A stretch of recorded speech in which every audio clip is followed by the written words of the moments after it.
एक आर्टिस्ट होने के नाते मैं कहती हूँ कि 10 साल पहले तक हम लोग बहुत सारे जगराते करते थे, लेकिन जब से वो 10 बजे लाउड स्पीकर बंद, तब से हमारे जगराते हमने एक भी जगराता नहीं किया है। किसी एक ही चीज के लिए मतलब वो जोर जोर से बजे न दूसरे लोगों के बंदी हो जाए, ये गलत है। ये बात आपने सुनी मशहूर सिंगर अनुराधा पौडवाल की।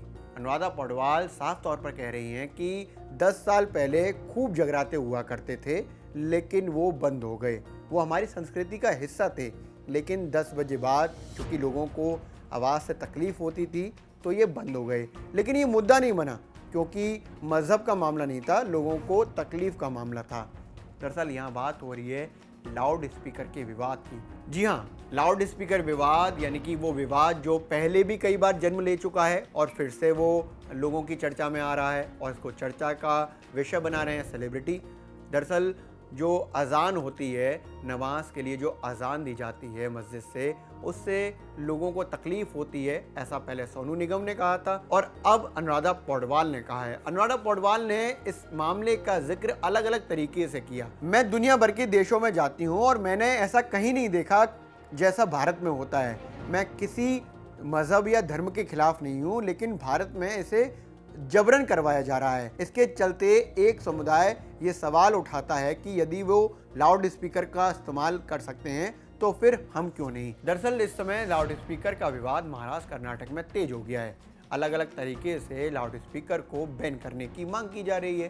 कहा जा रहा है कि जो मस्जिदों पर लाउड स्पीकर लगता है उससे दिक्कत होती है, आवाज़ जो है आती है उससे दिक्कत होती है। जैसे कि अगर हम लाउड स्पीकर पे अजान को प्ले कर रहे हैं, ऐसे ही पैरेलल हनुमान चालीसा कोई प्ले करने की बात कर रहा है तो कोई दूसरे भक्ति संगीत की बात कर रहा है। अनुराधा पौडवाल ने एक इंटरव्यू के दौरान, एक टीवी इंटरव्यू के दौरान इस बात को कहा कि अगर अधिकार हैं तो सभी के लिए समान होने चाहिए, किसी के लिए भी एक तरफा अधिकार नहीं होने चाहिए। एक आर्टिस्ट होने के नाते मैं कहती हूँ कि 10 साल पहले तक हम लोग बहुत सारे जगराते करते थे, लेकिन जब से वो 10 बजे लाउड स्पीकर बंद, तब से हमारे जगराते हमने एक भी जगराता नहीं किया है। तो अगर हम लोग जैसे एस्टेब्लिश आर्टिस्ट के जगराते बंद हो गए, तो छोटे छोटे जो कलाकार हैं, जिनका पेट ही उस पे चलता था, तो उनका क्या हो गया होगा? उसके उसके ऊपर क्यों किसी ने आवाज नहीं उठाई? तो अगर कानून होता है तो सबके लिए एक जैसा होना चाहिए, नहीं कि किसी एक ही चीज के लिए मतलब वो जोर जोर से बजे न दूसरे लोगों के बंदी हो जाए। अनुराधा पौडवाल की बात कितनी सही है संवैधानिक रूप में, वो भी मैं आपको आगे बताऊंगा। पहले आप अनुराधा पौडवाल के बारे में भी जानिए। अनुराधा पौडवाल भक्ति संगीत का एक बड़ा चेहरा रही है भारत में। इसके साथ साथ अनुराधा पौडवाल फिल्मी करियर में भी बहुत बेहतर गाने गा चुकी हैं। उनका एक करियर शानदार रहा, लेकिन कई सारे अप डाउन्स रहे, उसको जानते हैं। अनुराधा पौडवाल की पहचान फेमस सिंगर और धार्मिक गीत भजनों से है। 70 साल की अनुराधा पौडवाल मुंबई में जन्मी। शुरुआत से ही फिल्मों की तरफ इंटरेस्ट था। 21 साल की उम्र में 1973 में सिंगिंग शुरू करी और सिंगिंग का जो पहला असाइनमेंट मिला वो अमिताभ बच्चन की फिल्म अभिमान से मिला। जया बादुड़ी के लिए उस समय उन्होंने एक श्लोक गाया। इसके साथ साथ अनुराधा पौडवाल की पहचान तेजी से बढ़ने लगी। दग दग करने लगा गाना अनुराधा ने ही गाया। तू मेरा हीरो, मैं यशोदा, एक मुलाकात जरूरी है सनम जैसे फेमस गाने अनुराधा पौडवाल की ही झोली में आए। आशिकी, दिल है कि मानता नहीं से अनुराधा को जबरदस्त पहचान मिली। किशोर कुमार के साथ उन्होंने सैकड़ों स्टेज शो किए। अनुराधा की शादी अरुण पौडवाल से हुई थी।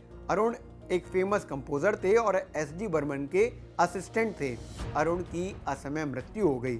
उसके बाद अनुराधा की गुलशन कुमार, यानी कि जो टी सीरीज के मालिक रहे, उनके साथ अफेयर की खूब चर्चा रही। करियर के जब टॉप पर थी तब उन्होंने फिल्मी गीत संगीत को छोड़ा और वो भक्ति संगीत में आ गई। टी सीरीज के साथ गाना गाने लगी और कॉन्ट्रैक्ट साइन कर लिया। कॉन्ट्रैक्ट ऐसा कि सभी भक्ति संगीत में अनुराधा के ही गीत होते, अनुराधा की ही आवाज़ होती, जो काफ़ी पॉपुलर रही। भारत में अनुराधा की पहचान दिनों दिन बढ़ती चली गई। साल 1997 में गुलशन कुमार की हत्या कर दी गई। उसके बाद अनुराधा की ज़िंदगी में भी काफ़ी बदलाव हुए।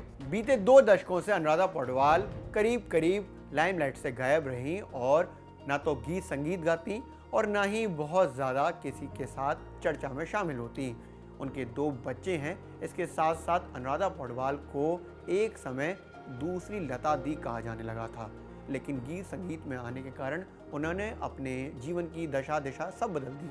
अब फिर से अनुराधा पौडवाल चर्चा में आ गई हैं। चर्चा का कारण गीत संगीत तो नहीं, लेकिन भक्ति से ज़रूर जुड़ा हुआ है। और भक्ति में उनका जो कहना है वो कहना है कि मज़हब को लेकर वो बात नहीं कर रही हैं, वो बात कर रही हैं सभी के समान अधिकार को लेकर।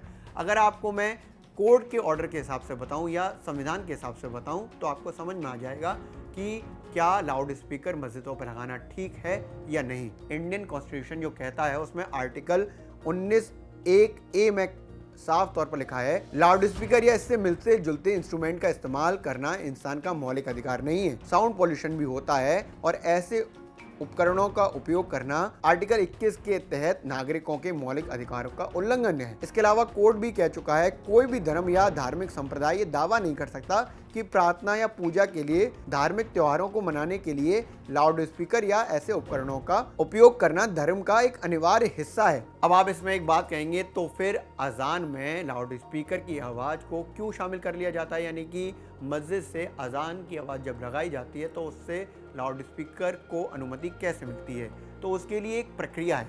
उसके लिए प्रक्रिया है कि वक्फ बोर्ड जो है मस्जिदों को अजान के लिए लाउड स्पीकर उपयोग करने के लिए एक सर्कुलर या अनुमति जारी करता है।